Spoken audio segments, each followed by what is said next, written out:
Hello friends, shadow അക്കാഡമിയുടെ പുതിയൊരു വീഡിയോയിലേക്ക് എല്ലാവർക്കും സ്വാഗതം.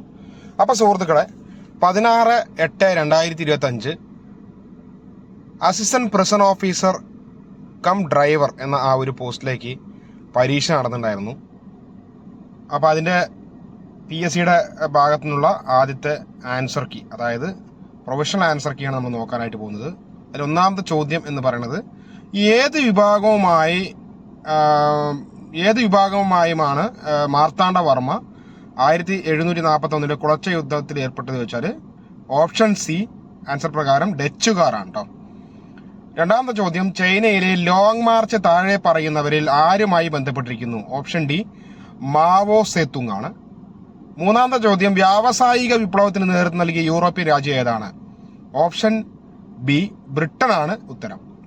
നാലാമത്തെ ചോദ്യം, ഗാന്ധിജി പങ്കെടുത്ത വട്ടമേശ സമ്മേളനം ഏതായിരുന്നു? ഓപ്ഷൻ ബി രണ്ടാം വട്ടമേശ സമ്മേളനമാണ്. അഞ്ചാമത്തെ ചോദ്യം, മാറക്കാന ഫുട്ബോൾ സ്റ്റേഡിയം ഏത് രാജ്യത്താണ്? ഓപ്ഷൻ സി ബ്രസീലാണ് പ്രൊഫഷണൽ ആൻസർ കീ പ്രകാരം ആൻസർ ആയിട്ട് കൊടുത്തിരിക്കുന്നത്. അടുത്തത് ആറാമത്തെ ചോദ്യം, താഴെ പറയുന്നവയിൽ ശരിയായ പ്രസ്താവനകൾ ഏതാണ്? ഇതൊരു സ്റ്റേറ്റ്മെന്റ് ലെവലിലെ ചോദ്യം. ഇതുവരെയുള്ളത് വൺ വേർഡ് ചോദ്യമായിരുന്നു. ഇത് സ്റ്റേറ്റ്മെന്റ് ലെവലിലെ ചോദ്യമാണ്. അല്ലെ, ഒന്നാമത്തെ സ്റ്റേറ്റ്മെന്റ് എന്ന് പറയുന്നത്, ശിലകളെ കുറിച്ചുള്ള പഠനം പെഡോളജി എന്നറിയപ്പെടുന്നു. അത് തെറ്റാണല്ലേ. മണ്ണിനെ കുറിച്ചുള്ള പഠനമാണ് പെഡോളജി. അപ്പോൾ അത് തെറ്റാണ്, നമുക്ക് മനസ്സിലാവും. രണ്ട്, സമുദ്രങ്ങളുടെ അടിത്തട്ടിലുള്ള ഭൂവൽക്കത്തിന് വൻകരകളിലെ ഭൂവൽക്കത്തിനേക്കാൾ കട്ടി കുറവാണ്. 3, ട്രോപ്പോസ്ഫിയറിൽ ഉയരം കൂടുന്തോറും ഊഷ്മാവ് കുറയുന്നു. 4, സൗര വികിരണങ്ങൾക്ക് ഭൗമ വികിരണങ്ങളെക്കാൾ തരംഗദൈർഘ്യം കുറവാണ്. അപ്പോൾ ഓപ്ഷൻ സി 2, 3, 4 എന്നിവ ശരി എന്നുള്ളതാണ് ഇതിൽ ശരിയായിട്ടുള്ള ആൻസർ എന്ന് പറയുന്നത്. ഓപ്ഷൻ സി ആണ് ആൻസർ ആയിട്ട് വരുന്നത്. അടുത്ത ഏഴാമത്തെ ചോദ്യവും ഒരു സ്റ്റേറ്റ്മെന്റ് ലെവലിലെ ചോദ്യമാണ്. താഴെ പറയുന്നവയിൽ തെറ്റായ പ്രസ്താവന ഏതാണ്? 1, മാർബിൾ ഒരു തരം ആഗ്നേയശിലയാണ്. അത് തെറ്റാണ്, നമുക്കറിയാം. അത് കായാന്തരിക ശിലമാണെന്ന് നമുക്കറിയാം അല്ലേ, കായാന്തരിക ശിലയാണെന്നുള്ളത്. 2, ഇന്ത്യയിലെ ടോപ്പോഗ്രാഫിക് മാപ്പുകൾ തയ്യാറാക്കുന്നത് അതാത് സംസ്ഥാനങ്ങളിലാണ്. അത് എന്താ പറയുക, തെറ്റാണുള്ള കാര്യം നമുക്ക് അറിയാം അല്ലേ. ഇന്ത്യയിൽ ഏറ്റവും കൂടുതൽ കാപ്പി ഉൽപ്പാദിപ്പിക്കുന്ന സംസ്ഥാനം കേരളമാണ്. അതും തെറ്റായിട്ടുള്ള കാര്യമാണ് അല്ലേ. ഓപ്ഷൻ 4 അല്ലെങ്കിൽ 4, കൊൽക്കത്ത നഗരം ഹുഗ്ലി നദിയുടെ തീരത്താണ്. അത് ശരിയായിട്ടുള്ള ആൻസർ. അപ്പോൾ 1, 2, 3 എന്നിവയാണ് തെറ്റായിട്ടുള്ള ആൻസർ എന്ന് അറിയുന്നത് അല്ലേ. ഇപ്പൊ ഇത് ഫൈനൽ ആൻസർ കീ അല്ല, പ്രൊഫഷണൽ ആൻസർ കീ ആണ്. അപ്പൊ ഇനിയൊരു ആൻസർ കീ കൂടെ വരാണ്ട്. അതിലിപ്പോ കുറെ നമുക്ക് ചലഞ്ച് ചെയ്യുമല്ലോ, കുറെ ആൾക്കാർ ചലഞ്ച് ചെയ്യും. ആ ചലഞ്ച് ചെയ്തിട്ടുള്ള ചിലപ്പോൾ യഥാർത്ഥത്തിൽ തെറ്റായിട്ടുള്ള ആൻസറൊക്കെ തിരുത്തിയിട്ടായിരിക്കും അല്ലെങ്കിൽ ഡിലീറ്റ് ചെയ്തായിരിക്കും വരുന്നത്. ഓക്കെ. അപ്പോൾ എട്ടാമത്തെ ചോദ്യം, കാറ്റിന്റെ ഗതിയെയോ വേഗതയെയോ സ്വാധീനിക്കാത്ത ഘടകം ഏതാണ്? ഓപ്ഷൻ ബി വേലി ബലമാണ് ആൻസർ ആയിട്ട് വരുന്നത് കേട്ടോ. 9, താഴെ പറയുന്നതിൽ തെറ്റായ പ്രസ്താവന ഏതെല്ലാം? അതിൽ 1, റായ്പൂർ ജാർഖണ്ഡ് തലസ്ഥാനമാണ്. തെറ്റാണ് അല്ലെ. പാമ്പാർ കിഴക്കോട്ട് ഒഴുകുന്നു. ശരിയാണ്. ഉപദ്വീപ് ഇന്ത്യയിലെ ഏറ്റവും ഉയരം കൂടിയ കൊടുമുടിയാണ് ആനമുടി. ശരിയാണ്. കേരളത്തിലെ ആകെ വിസ്തീർണത്തിന്റെ 37% പ്രദേശം വനങ്ങളാണ്. അതും തെറ്റായിട്ടുള്ള കാര്യമാണ്. അപ്പോൾ 1ഉം 4ഉമാണ് ഇതിൽ തെറ്റായിട്ട് വരുന്നത്. ഓക്കെ. 10ാമത്തെ ചോദ്യം, സ്ലിം മിഷൻ ഏത് രാജ്യത്തിന്റെ ചാന്ദ്ര ദൗത്യമാണ്? ഓക്കെ. ഓപ്ഷൻ ബി ജപ്പാന്റെ ആണ് കേട്ടോ. ജപ്പാനാണ് ആൻസർ ആയിട്ട് വരുന്നത്. 11ാമത്തെ ചോദ്യം, 1ാം പഞ്ചവത്സര പദ്ധതി രൂപീകരണത്തിന് പ്രധാന പങ്ക് വഹിച്ച മലയാളി ആരാണ്? ഓപ്ഷൻ എ KN രാജാണ് കേട്ടോ. KN രാജാണ് 1ാം പഞ്ചവത്സര പദ്ധതിയുടെ രൂപീകരണത്തിൽ പ്രധാന പങ്ക് വഹിച്ച മലയാളി എന്ന് അറിയപ്പെടുന്നത്. 12ാമത്തെ ചോദ്യം, കാർഷിക മേഖലാ വികസനം, ചെറുകിട കുടിൽ വ്യവസായങ്ങളുടെ വികസനം, കൈത്തൊഴിൽ വികസനം തുടങ്ങിയവ ലക്ഷ്യമാക്കി 1982 നിലവിൽ വന്ന സ്ഥാപനം ഏതാണ്? Option C നബാർഡാണ്. 1982 നിലവിൽ വന്ന സ്ഥാപനം ഏതാണെന്ന് വെച്ചാൽ നബാർഡാണ്. ഓക്കെ. 13ാമത്തെ ചോദ്യം, ദാരിദ്ര്യ നിർമ്മാർജ്ജനം, ജോലിക്ക് കൂലി, ഭക്ഷണം, നീതി എന്നിവ മുഖ്യ ലക്ഷ്യങ്ങളാക്കിയ പഞ്ചവത്സര പദ്ധതി ഏതാണ്? ഗരീബി ഹട്ടാവോ എന്നറിയപ്പെടുന്ന 5ാം പഞ്ചവത്സര പദ്ധതിയാണ്. 14ാമത്തെ ചോദ്യം, നീതി ആയോഗിൻ്റെ ഇപ്പോഴത്തെ ഉപാധ്യക്ഷൻ ആരാണ്? സുമൻ ബെറിയാണ് വൈസ് പ്രസിഡന്റായിട്ട് വരുന്നത്. ഓക്കെ, 15ാമത്തെ ചോദ്യം, ഹരിത വിപ്ലവത്തിൻ്റെ നേട്ടങ്ങൾ എന്തൊക്കെയാണ്? 1, ഭക്ഷ്യക്ഷാമം ഇല്ലാതായി ഉൽപ്പാദനം വർദ്ധിച്ചു. 2, ബി എന്ന് പറയുന്നത് സാങ്കേതിക വിദ്യകൾ ഉപയോഗിച്ച് ഉൽപ്പാദനം വർദ്ധിപ്പിച്ചു, ധാന്യശേഖരം വർദ്ധിപ്പിച്ചു, വിദേശ ആശ്രയത്വം ഇല്ലാതായി.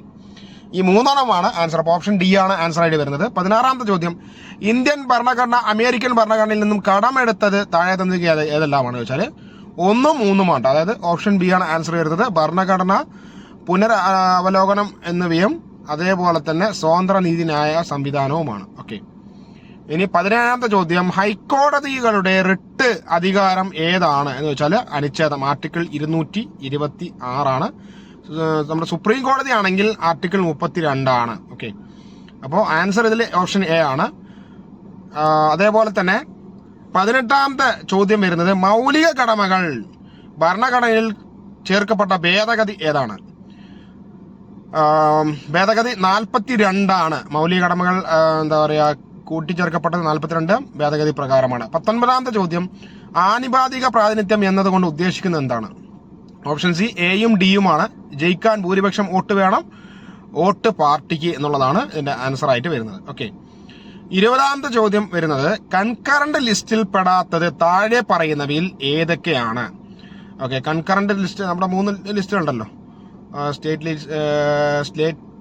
സ്റ്റേറ്റ് ലിസ്റ്റും അതേപോലെ യൂണിയൻ ലിസ്റ്റും കൺകറന്റ് ലിസ്റ്റും. അപ്പോൾ അതിൽ കൺകറന്റ് ലിസ്റ്റിൽ പെടാത്തവ ഏതൊക്കെയാണെന്നാണ് ചോദ്യം. അപ്പോൾ 2ഉം 3ഉമാണ്, അതായത് പൊതുജനാരോഗ്യവും മൃഗസംരക്ഷണവുമാണ് ഇതിന്റെ ആൻസർ വരുന്നത്. അപ്പോൾ ബാക്കി തൊഴിൽ സംഘടനകളും മായം ചേർക്കലും കൺകറന്റ് ലിസ്റ്റിൽ ഉൾപ്പെട്ടതാണ്. ഓക്കെ, അപ്പോൾ ഓപ്ഷൻ ബി ആണ് ഇതിൽ ആൻസർ ആയിട്ട് വരുന്നത്. ഓക്കെ, 21ാമത്തെ ചോദ്യം, നിയമനിർമ്മാണ നടപടികളിൽ കമ്മിറ്റി ഘട്ടത്തിൽ പെട്ടത് ഏതാണ്? അതിൽ ഓപ്ഷൻ ബി നടപടിക്രമത്തിലെ കമ്മിറ്റി ഘട്ടത്തിൽപ്പെട്ടത് ഏതാണെന്ന് വെച്ചാൽ ഓപ്ഷൻ ബി വിശദമായിട്ട് പരിശോധിക്കുക എന്നുള്ളതാണ്.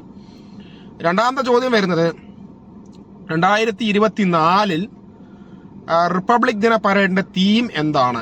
ഓപ്ഷൻ സി ഇന്ത്യ ജനാധിപത്യത്തിന്റെ മാതാവാണ് എന്നുള്ളതാണ് അതിന്റെ 2024 റിപ്പബ്ലിക്കിന്റെ പ്രമേയം എന്ന് പറയുന്നത്. ഓക്കെ, ഇനി ഇതിന്റെ എക്സാമിന്റെ നിലവാരം എന്ന് പറഞ്ഞാൽ ഇതുവരെ നോക്കിയത് വളരെ വളരെ നല്ലൊരു നിലവാരമുള്ള ഒരു എക്സാമാണ്. +2 ലെവലിലുള്ള ചോദ്യങ്ങൾ എന്ന് വേണമെങ്കിൽ നമുക്ക് പറയാം. 10th ലെവലിലെ ചോദ്യം പോലെ നമുക്ക് പറയാൻ പറ്റില്ല. ഇതുവരെയുള്ള ചോദ്യങ്ങൾ നമുക്ക് ഇനി ബാക്കിയുള്ള നമുക്ക് നോക്കാം. കട്ട് ഓഫ് വളരെ കുറയാൻ സാധ്യതയുണ്ട്, പക്ഷെ വാക്കൻസിയും കുറവാണ് ഉള്ളത്. നമുക്ക് നോക്കാം. കട്ട് ഓഫ് ഞാൻ പറയാം, ലാസ്റ്റ് അവസാനമാകുമ്പോഴേക്കും ഞാൻ പറയാം. കട്ട് ഓഫിന്റെ ഏകദേശം രൂപയൊക്കെ പറയാം. 23ാമത്തെ ചോദ്യം വരുന്നത്, 1975 ദേശീയ അടിയന്തരാവസ്ഥ പ്രഖ്യാപിച്ചപ്പോൾ കേരളത്തിലെ മുഖ്യമന്ത്രി ആരായിരുന്നു എന്നാണ്. ഓപ്ഷൻ സി PK വാസുദേവൻ നായരാണ്. 24ാമത്തെ ചോദ്യം, കുടുംബശ്രീ സംവിധാനത്തിൽ മധ്യതലമായിട്ടുള്ള ADS ഭരണസമിതിയിലെ ആകെ അംഗങ്ങൾ എത്രയാണ്? Option B 11. 25ാമത്തെ ചോദ്യം, 2024 ഫെബ്രുവരി രാജ്യത്തെ ആദ്യത്തെ സമ്പൂർണ്ണ ഡിജിറ്റൽ സാക്ഷരതാ നിയോജന മണ്ഡലമായി പ്രഖ്യാപിക്കപ്പെട്ടത് ഏതാണ് എന്ന് ചോദിച്ചു കഴിഞ്ഞാൽ തളിപ്പറമാണ് വരുന്നത്. 26ാമത്തെ ചോദ്യം, ഇപ്പോഴത്തെ കേരള നിയമസഭ ഡെപ്യൂട്ടി സ്പീക്കർ ആരാണ്? ചിറ്റയം ഗോപകുമാർ. ഓപ്ഷൻ സി ചിറ്റയം ഗോപകുമാറാണ്. 27ാമത്തെ ചോദ്യം, ചുവടെ കൊടുത്തിരിക്കുന്നവയിൽ ഫംഗസ് മൂലമുണ്ടാകുന്ന രോഗം ഏതാണ്? ഓപ്ഷൻ സി വട്ടച്ചൊറിയാണ് കേട്ടോ. ഓപ്ഷൻ സി വട്ടച്ചൊറിയാണ് വരുന്നത്. 28ാമത്തെ ചോദ്യം വരുന്നത്, പേശി പ്രവർത്തനങ്ങൾ ഏകോപിപ്പിച്ച്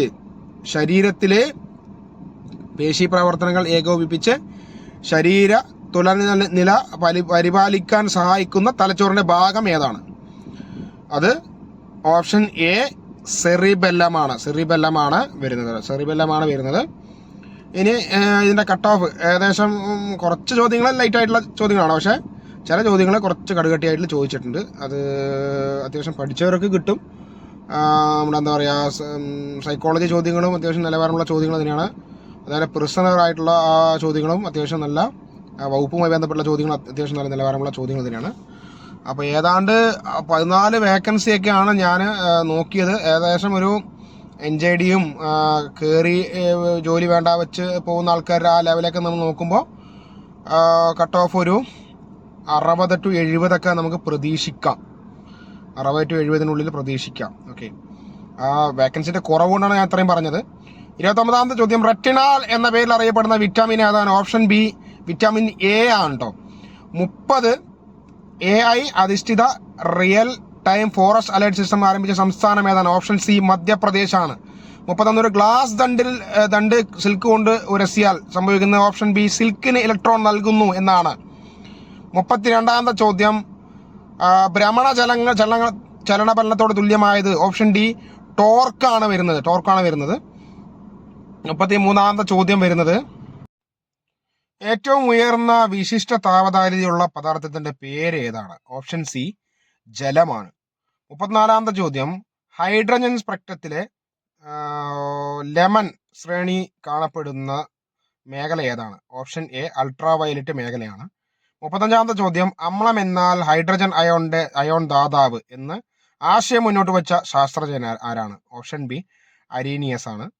36ാമത്തെ ചോദ്യം, കാർബണിന്റെ രൂപാന്തരത്തിൽ തെർമോഡൈനാമിക്സ് അനുസരിച്ച് ഏറ്റവും സ്ഥിരതയുള്ള രൂപം ഏതാണ്?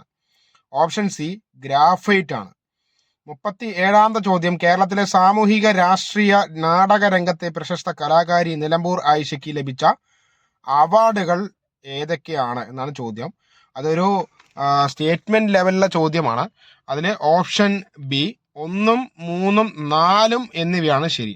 അതിൽ രണ്ടാമത്തെ ഓപ്ഷൻ ആയിട്ടുള്ള തോപ്പിൽ ബാസി പുരസ്കാരം മാത്രം കിട്ടിയില്ല, ബാക്കിയെല്ലാം കിട്ടിയിട്ടുണ്ട്. SL സദാനന്ദൻ പുരസ്കാരം കിട്ടിയിട്ടുണ്ട്. അതേപോലെ തന്നെ കേരള സംഗീത നാടക അക്കാദമി അവാർഡ് കിട്ടിയിട്ടുണ്ട്. സംസ്ഥാന ചലച്ചിത്ര അവാർഡ് എന്നിവ കിട്ടിയിട്ടുണ്ട്. 38ാം ചോദ്യം ഒരു സ്റ്റേറ്റ്മെന്റ് ലെവലിലെ ചോദ്യമാണ്.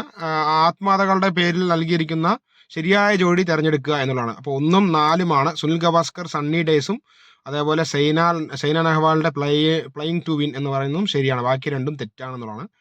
39ാമത്തെ ചോദ്യം, നോവലിന്റെയും നോവലിസ്റ്റിന്റെയും പേരുകൾ ചേർത്ത് നൽകിയിരിക്കുന്ന ശരിയായ ജോഡി കണ്ടെത്തുക. ബുധിനി സാറാ ജോസഫാണ്, ശരിയാണ്. പിന്നെ മീശ എസ് ഹരീഷാണുള്ളത്, അത് തെറ്റാണ്. സുഭാഷ് ചന്ദ്രൻ എന്നാണ് കൊടുത്തിരിക്കുന്നത്, തെറ്റാണ്. Ram care of Anandi Akhil P Dharmajan, ശരിയാണ്.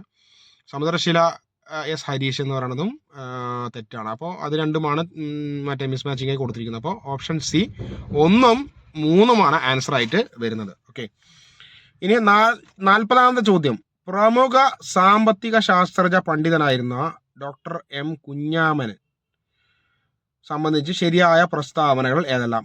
1 കോട്ടയം ജില്ല പാലായിൽ ജനിച്ചു, അത് തെറ്റാണ് എന്നുള്ളതാണ്. എതിര് എന്ന ആത്മകഥയ്ക്ക് ലഭിച്ച സാഹിത്യ അക്കാദമി അവാർഡ് നിരസിച്ചു, അത് ശരിയാണ്. കാലം കേരള സർവകലാശാലയിലെ അധ്യാപകനായിരുന്നു, അതും ശരിയാണ്. അപ്പോൾ ഓപ്ഷൻ സി 2ഉം 3ഉം ശരിയാണ് എന്നുള്ളതാണ്. ഇനി അടുത്ത 41ാമത്തെ ചോദ്യം മാത്തമാറ്റിക്സ് ആണ്. അതിൽ ക്യൂബിൽ നിന്നും എന്താ പറയുക, 1ന്റെ ക്യൂബിൽ 1 കുറച്ച് 0ആണ്. 2ന്റെ ക്യൂബ് 8ആണ്, 8ന്ന് 1 കുറച്ച് 7ആണ്. 3ന്റെ ക്യൂബ് 27ആണ്, അതിൽ നിന്ന് 1 കുറച്ച് 26ആണ്. അപ്പോൾ എല്ലാ ക്യൂബിന്നും എണ്ണൽ സംഖ്യകളുടെ ക്യൂബിന്നും എന്താ പറയുക ഒന്നൊന്ന് കുറച്ചിട്ട്, അപ്പോൾ അവസാനം 5ന്റെ ക്യൂബ് എന്ന് പറയുന്നത് 125ആണ്, അതിന് 1 കുറച്ച് 124ആണ്. അടുത്തത് സമയത്തിൻ്റെ കണക്കാണ്. അപ്പോൾ 4:20 എന്ന് പറയുന്നത് ക്ലോക്കിൻ്റെ മിനിറ്റ് സൂചിക്കും മണിക്കൂർ സൂചിക്കും തമ്മിലുള്ള കോണളവ് എത്രയാണെന്ന് വെച്ചാൽ ഓപ്ഷൻ ഡി 10 ഡിഗ്രിയാണ്. 43 2001 ജനുവരി 1 വെള്ളിയാഴ്ച ആണെങ്കിൽ 2010 ജനുവരി 5 ഏത് ദിവസമായിരിക്കും? 2001 ജനുവരി 5 വെള്ളിയാഴ്ച ആണെങ്കിൽ 2010 ജനുവരി 5 ഏത് ദിവസമായിരിക്കും? ചൊവ്വാഴ്ചയാണ് ഉത്തരം വരുന്നത്. 44ാം ചോദ്യം, ക്ലോക്കിലെ സമയം 5:10 ആണെങ്കിൽ കണ്ണാടിയിലെ പ്രതിബിംബത്തിൽ സമയം എത്രയായിരിക്കും? ഓപ്ഷൻ ബി 6:50 ആയിരിക്കും. 6:50 വരുന്നത്. അതായത് 23:60 നിന്നും 5:10 നമ്മൾ മൈനസ് ചെയ്ത് കഴിഞ്ഞാൽ ബാക്കി 18:50 കിട്ടും. 18:50 വെച്ചാൽ റെയിൽവേ സമയ പ്രകാരം 6:50 ആയിരിക്കും. ഓക്കെ, ഇനി 45, ഒരാൾ ഒരു സ്ഥലത്തു നിന്നും കിഴക്കോട്ട് 60 മീറ്റർ സഞ്ചരിച്ച് അവിടെ നിന്നും വലത്തോട്ട് 80 മീറ്റർ തുടർന്ന് ഇടത്തോട്ട് 20 മീറ്റർ വീണ്ടും ഇടത്തോട്ട് തിരിഞ്ഞ് 20 മീറ്റർ വീണ്ടും സഞ്ചരിച്ചാൽ ഇപ്പോൾ അയാൾ യാത്ര ആരംഭിച്ച സ്ഥലത്തു നിന്നും എത്ര ദൂരമായിരിക്കും ഉണ്ടാവുക വെച്ചാൽ ഓപ്ഷൻ എ 100 മീറ്റർ ആയിരിക്കും. ഓക്കെ, ഒരു മട്ടത്രികോണ ആകൃതിയിലായിരിക്കും ഇത് കിട്ടുക. അപ്പോൾ അതിൻ്റെ എന്താ പറയുക, പൈതഗോറസ് തിയറി അനുസരിച്ചിട്ട് നമ്മൾ അത് കണ്ടുപിടിച്ച് 100 മീറ്ററാണ് വരുന്നത്. ഓക്കെ, 46 ഒരു ചതുരത്തിൻ്റെ നീളം 30% വർദ്ധിപ്പിക്കുകയും വീതി 30% കുറയ്ക്കുകയും ചെയ്താൽ പരപ്പളവിൽ അല്ലെങ്കിൽ ഏരിയയിൽ എന്ത് മാറ്റം ഉണ്ടാവും എന്ന് വെച്ചാൽ 9% കുറയും. ഓപ്ഷൻ ബി 9% കുറയും എന്നുള്ളതാണ് ആൻസർ. 47ാമത്തെ ചോദ്യം, എ ഒരു ജോലി 20 ദിവസം കൊണ്ടും ബി അതേ ജോലി 12 ദിവസം കൊണ്ടും ചെയ്ത് തീർക്കും. എ 5 ദിവസം ജോലി ചെയ്തതിന് ശേഷം നിർത്തിപ്പോയി. ബാക്കി ജോലി ചെയ്ത് തീർക്കാൻ ബിക്ക് എത്ര ദിവസം വേണം എന്ന് ചോദിച്ചാൽ ഓപ്ഷൻ ഡി 9 ദിവസമായിരിക്കും വരുന്നത്. ഓക്കെ, 48ാമത്തെ ചോദ്യം, 15 പേരുടെ ശരാശരി ഭാരം 50 കിലോഗ്രാം എന്ന് കിട്ടി. പിന്നീട് 2 പേരുടെ ഭാരങ്ങൾ 48 കിലോ 57 കിലോ എന്ന് രേഖപ്പെടുത്തിയത് തെറ്റാണെന്നും ശരിയായ ഭാരങ്ങൾ 56ഉം 64ഉം ആണെന്നും മനസ്സിലായി. എങ്കിൽ ശരിയായ ശരാശരി ഭാരം എത്രയാണ്? ഓപ്ഷൻ സി 51 കിലോഗ്രാം ആണ് ആൻസർ വരുന്നത്. ഇതൊക്കെ കുറച്ച് കണ്ടു കഴിഞ്ഞാൽ കുറച്ച് ടെററായി തോന്നും, പക്ഷെ സിമ്പിളായിട്ടുള്ള കാര്യമാണ്, കുറച്ച് ആലോചിക്കുന്നത് മാത്രമേ ഉള്ളൂ. അപ്പോൾ നമ്മൾ 15 × 50 കിലോ എന്ന് രണ്ടും ഗുണിച്ച് കഴിഞ്ഞാൽ കിട്ടുന്നത് തുക ഉണ്ടാവും. അതിൽ നിന്നും 48ഉം 57ഉം കുറച്ചിട്ട് വീണ്ടും 56ഉം ആ തുകയിൽ നിന്ന് 56ഉം 64ഉം കൂട്ടി കഴിഞ്ഞിട്ട് 15 കൊണ്ട് ഹരിച്ചു കഴിഞ്ഞാൽ 51 കിലോമീറ്റർ. ഓപ്ഷൻ സി 51 കിലോമീറ്റർ ആയിരിക്കും ആൻസർ കിട്ടുക. 49, 12 സെന്റിമീറ്റർ നീളവും 10 സെന്റിമീറ്റർ വീതിയുമുള്ള ഒരു ചതുരത്തിൽ ഉൾക്കൊള്ളിക്കാൻ കഴിയുന്ന ഏറ്റവും വലിയ വൃത്തത്തിന്റെ പരപ്പളവ് എത്രയാണ്? ഏരിയ എത്രയാണ്? 25 πr³ വരുന്നത്. ഓക്കെ, 50 ഒരാൾ ഒരു സാധനം 20% നഷ്ടത്തിൽ വിറ്റു, 150 രൂപ വില കൂട്ടി വിറ്റിരുന്നെങ്കിൽ 10% ലാഭം കിട്ടുമായിരുന്നു. ഓപ്ഷൻ ഡി 600 രൂപയാണ് ഉത്തരമായി വരുന്നത്. 51ാമത്തെ ചോദ്യം, വിവരാവകാശ നിയമപ്രകാരം അപേക്ഷകന് താഴെ പറയുന്നവയിൽ ഏതാണ് പൊതുരേഖയായി നൽകാൻ സാധിക്കുന്നത്? ഓപ്ഷൻ ബി മറ്റൊരാളുടെ ജാതി സർട്ടിഫിക്കറ്റ്. കേട്ടോ. 52 BPL വിഭാഗത്തിൽപ്പെട്ട അപേക്ഷകന് വിവരാവകാശ നിയമപ്രകാരം ഒടുക്കേണ്ട ഫീസ് എത്രയാണ് വെച്ചാൽ BPL വിഭാഗത്തിൽപ്പെട്ട ആൾക്കാർക്ക് ഫീസ് ഒടുക്കേണ്ടതില്ല. ഓപ്ഷൻ സി ആണ് ആൻസറായി വരുന്നത്. 53ാമത്തെ ചോദ്യം, വിവരാവകാശ നിയമപ്രകാരം അധിക ഫീസ് ഒടുക്കാൻ ആവശ്യപ്പെട്ടാൽ അപേക്ഷകൻ എത്ര ദിവസങ്ങൾക്കുള്ളിൽ ഫീസ് ഒടുക്കണം? അതിൽ ഓപ്ഷൻ ഡി എന്ന് പറയുന്നത് കാലയളവ് നിഷ്കർഷിച്ചിട്ടില്ല, ഞാൻ അടയാളപ്പെടുത്തിയിട്ടില്ല, ഞാനിപ്പോൾ ആൻസർക്ക് നോക്കിയിട്ട് പറയാണ്. ഓപ്ഷൻ ഡി കാലയളവ് നിഷ്കർഷിച്ചിട്ടില്ല എന്നുള്ളതാണ്. 54 സംസ്ഥാന ചീഫ് ഇൻഫർമേഷൻ കമ്മീഷണറുടെ ഔദ്യോഗിക കാലാവധി എത്രയാണ്? ഓപ്ഷൻ ഡി 4 വർഷമാണ് അതിന്റെ കാലാവധി വരുന്നത്. 54ാമത്തെ ചോദ്യം, സംസ്ഥാന ചീഫ് ഇൻഫർമേഷൻ കമ്മീഷണറുടെ ഔദ്യോഗിക കാലാവധി എത്രയാണ് എന്ന് ചോദിച്ചു കഴിഞ്ഞാൽ ഓപ്ഷൻ ഡി 4 വർഷമാണ് വരുന്നത്.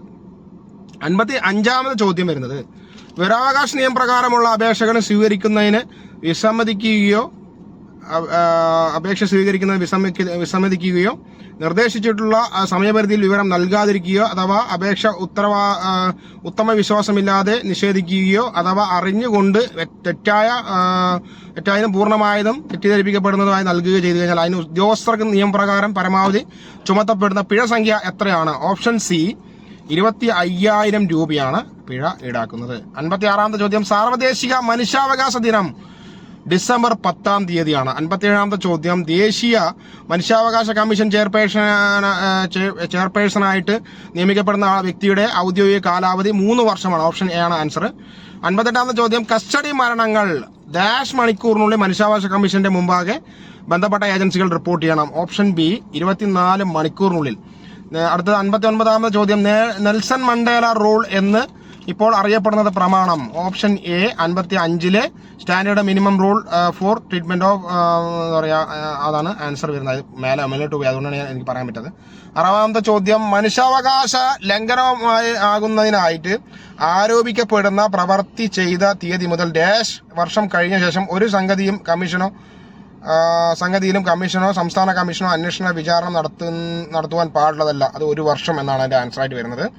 ഓപ്ഷൻ എ ആണ്. 61ാമത്തെ ചോദ്യം, കേരള സംസ്ഥാനം രൂപം കൊണ്ട ശേഷം ആരംഭിച്ച സെൻട്രൽ ജയിൽ എവിടെയാണ്? ഓപ്ഷൻ സി തവന്നൂരാണ്. 62ാമത്തെ ചോദ്യം, Kerala anti social activities prevention act KAAPA നിയമപ്രകാരം കരുതൽ തടങ്കൽ പെടുന്ന ആൾക്കാരെ പാർപ്പിക്കുന്ന ജയിൽ ഏതാണ്? Option D central jail. ഇതൊക്കെ പ്രിസൺ വകുപ്പുമായി ബന്ധപ്പെട്ടുള്ള ചോദ്യങ്ങളാണ് കേട്ടോ. കുറച്ച് ചോദ്യങ്ങൾ കുറച്ച് മാത്തമാറ്റിക്സ് കഴിഞ്ഞതും പ്രിസൺ അതുമായി ബന്ധപ്പെട്ടിട്ടാണ് വരുന്നത്. ഇനി കുറച്ച് ചോദ്യങ്ങൾ വരുന്നത് മനഃശാസ്ത്രവുമായി ബന്ധപ്പെട്ടുള്ള കാര്യങ്ങളാണ്. പിന്നെ ഡ്രൈവിംഗ് പാർട്ട് ഒരു 30 ചോദ്യമുണ്ട്. അപ്പോൾ 63ാമത്തെ ചോദ്യം നോക്കാം. ജയിൽ ഉദ്യോഗസ്ഥർക്ക് അടിസ്ഥാന പരിശീലനം നൽകുന്ന കേരളത്തിൽ സ്ഥാപിച്ചിട്ടുള്ള സ്ഥാപനം state institute of correctional administration എന്നാണ്. ഓപ്ഷൻ 64ാമത്തെ ചോദ്യം. കേരള സംസ്ഥാനത്തിലെ ജയിൽ വകുപ്പ് മേധാവിയുടെ തസ്തികയുടെ പേരെന്താണ്? Option B director general of prisons and correctional service എന്നാണ്. 65ാമത്തെ ചോദ്യം. തടവിൽ കഴിയുന്ന അമ്മമാരോടൊപ്പം പാർപ്പിക്കുവാൻ സാധിക്കുന്ന കുട്ടികളുടെ പ്രായപരിധി എത്രയാണ്? ഓപ്ഷൻ ബി 6 വയസ്സാണ് വരുന്നത്. 6 വയസ്സ് വരെ കുട്ടികളെ പാർപ്പിക്കാം. ഇനി മനഃശാസ്ത്രവുമായി ബന്ധപ്പെട്ടുള്ള ചോദ്യമാണ്. 66ാമത്തെ ചോദ്യം. മനോവിശ്ലേഷണ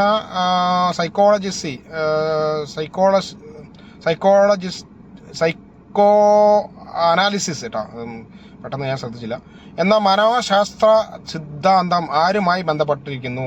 ഓപ്ഷൻ ഡി ഫ്രോയിഡ് ആണ്. 67. ദൈനംദിനം സാഹചര്യങ്ങളെക്കുറിച്ച് തീവ്രവും അമിതവുമായ ആശങ്കയും ഭയന്ന് താഴെ കൊടുത്തിരിക്കുന്നവയിൽ ഏത് അവസ്ഥയുടെ ലക്ഷണമാണെന്ന് വെച്ചാൽ ഓപ്ഷൻ ബി ഉത്കണ്ഠയാണ്. 68ാമത്തെ ചോദ്യം. ബുദ്ധി ബഹുമുഖ സിദ്ധാന്തം ആരാണ് അവതരിപ്പിച്ചത്? ഓപ്ഷൻ എ ഗാർഡനറാണ് കേട്ടോ, ഗാർഡനറാണ്. 69ാമത്തെ ചോദ്യം. ആക്രമണോത്സുകത നിരീക്ഷണം വഴി പഠിക്കുന്നു എന്ന് പരീക്ഷണത്തിലൂടെ സ്ഥാപിച്ച മനഃശാസ്ത്ര സൈദ്ധാന്തികൻ ആരാണ്? Option A ബന്ധൂരയാണ്.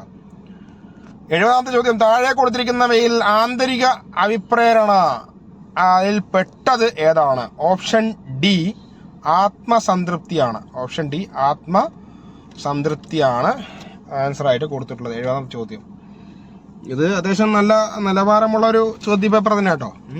ഒരു 10ാം ക്ലാസ്സുകാരന് എഴുതാൻ കുറച്ച് പ്രയാസമുള്ള ചോദ്യം തന്നെയാണ്. അത്യാവശ്യം പഠിച്ചവർക്ക് കിട്ടും, എന്നാലും ഒരു ചില കൺഫ്യൂസൊക്കെ വരാൻ സാധ്യതയുണ്ട്, സംശയങ്ങളൊക്കെ വരാൻ സാധ്യതയുണ്ട്. ഇനി അടുത്തത് ഡ്രൈവിംഗ് പാർട്ടുമായി ബന്ധപ്പെട്ടുള്ള 30 ചോദ്യമാണ്. 71ാമത്തെ ചോദ്യം. ഗുരുതരമായ പരിക്കിനെ തുടർന്നുള്ള മരണസാധ്യത തടയുന്നതിനായിട്ട് ചികിത്സ സമയബന്ധിതമായി ലഭ്യമാക്കുന്നതിന് അപകടം കടന്നു കഴിഞ്ഞാൽ ഉടനെ 1 മണിക്കൂർ സമയം വളരെ പ്രധാനമാണ്. ഈ മണിക്കൂർ അറിയപ്പെടുന്നത് സുവർണ മണിക്കൂർ അല്ലെങ്കിൽ ഗോൾഡൻ അവർ എന്നാണ്. ഓപ്ഷൻ ബി ആണ് ആൻസർ വരുന്നത്. 72ാമത്തെ ചോദ്യം. ആൾക്കാരെയോ ചരക്കോ കൊണ്ടുപോകുന്നതിനായി ഒരു മോട്ടോർ വാഹനത്തിൽ ഘടിപ്പിച്ച് വലിച്ചു കൊണ്ടുപോകുന്ന കുറഞ്ഞ ചക്രം 2 ചക്രമെങ്കിലുമുള്ള സ്വയം പ്രൊപ്പൽഷൻ ഇല്ലാത്ത ഒരു റോഡ് വാഹനം ഏത് കാറ്റഗറിയിൽ പെടുന്നു? ഓപ്ഷൻ എ കാറ്റഗറി ടി ആണ്.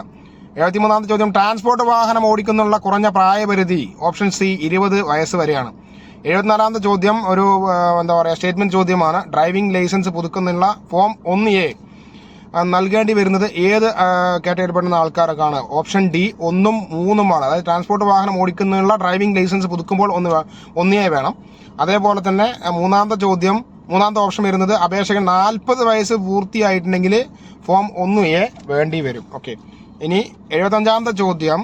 കേരള മോട്ടോർ വാഹന റൂൾ 1989 ലൈസൻസിങ് അതോറിറ്റി ഒരു ഡ്രൈവറുടെ ഡ്രൈവിംഗ് ലൈസൻസ് അയോഗ്യത കൽപ്പിക്കുന്നതുമായി ബന്ധപ്പെട്ടുള്ള റൂൾ ഏതാണ്? ഇതൊക്കെ നമ്മൾ ക്ലാസ്സിൽ വളരെ പഠിപ്പിച്ച ചോദ്യങ്ങളാണ്. ഇത് ഏകദേശം ഈ 5 ചോദ്യവും ഒരു എല്ലാ ചോദ്യവും മാക്സിമം ഡിസ്കസ് ചെയ്തു പോയ കാര്യമാണ്. അപ്പോൾ റൂൾ 19 അനുസരിച്ചിട്ടാണ് വരുന്നത്.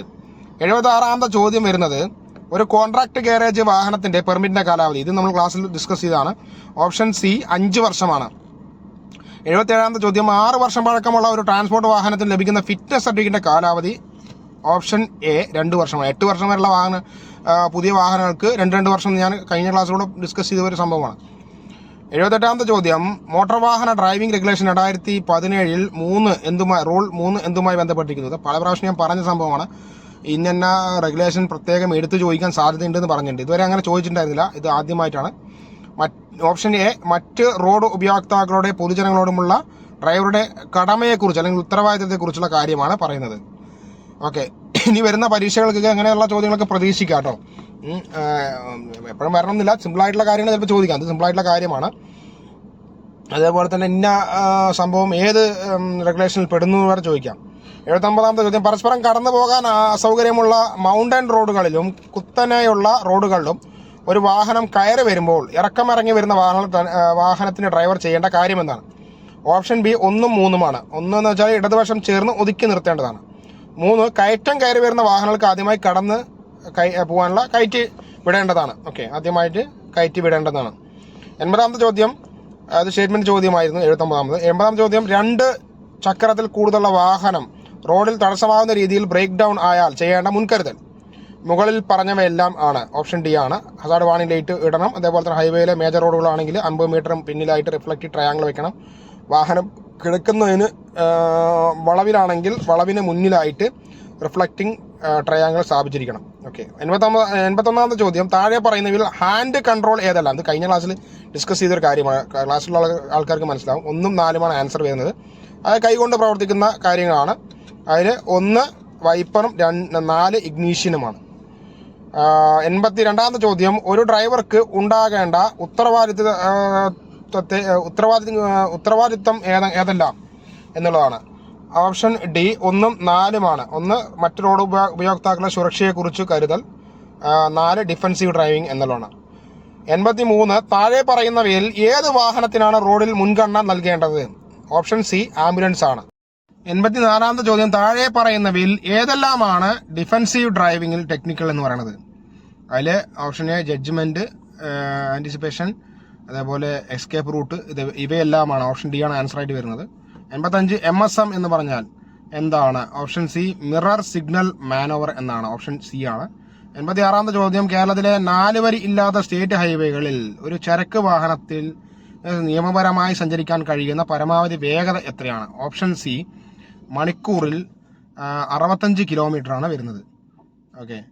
അതിൽ 87ാമത്തെ ചോദ്യം, ലോഡ് ഉൾപ്പെടെ ഒരു വാഹനത്തിന് അനുവദനീയമായ ഭാരം എന്താണ് ചോദിച്ചാൽ option D gross vehicle weight ആണ് വരുന്നത്. ഗ്രോസ് വെഹിക്കിൾ വെയിറ്റ് ആണ്. 88ാമത്തെ ചോദ്യം, റോഡ് അപകടം സംഭവിച്ചാൽ എത്ര സമയത്തിനകം ഏറ്റവും അടുത്തുള്ള പോലീസ് സ്റ്റേഷൻ അറിയിക്കണം? Option A 24 മണിക്കൂറിനുള്ളിലാണ്. 89ാമത്തെ ചോദ്യം, ജംഗ്ഷനുകളിൽ ചുവപ്പ് ട്രാഫിക് ലൈറ്റ് തെളിഞ്ഞാൽ വാഹനം എവിടെ നിർത്തണം? ഓപ്ഷൻ ബി സ്റ്റോപ്പ് ലൈനിന് മുൻപിൽ നിർത്തണം.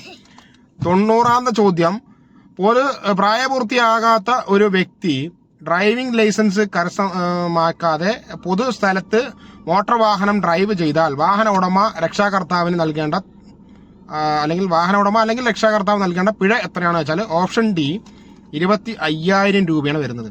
91ാമത്തെ ചോദ്യം, ചുവടെയുള്ള വാക്യങ്ങളിൽ തെറ്റായത് ഏതാണ്? അതിൽ പേരും മേൽവിലാസവും ആശുപത്രി അധികൃതരെ നൽകിയിരിക്കണം എന്നുള്ളതാണ്. Option C.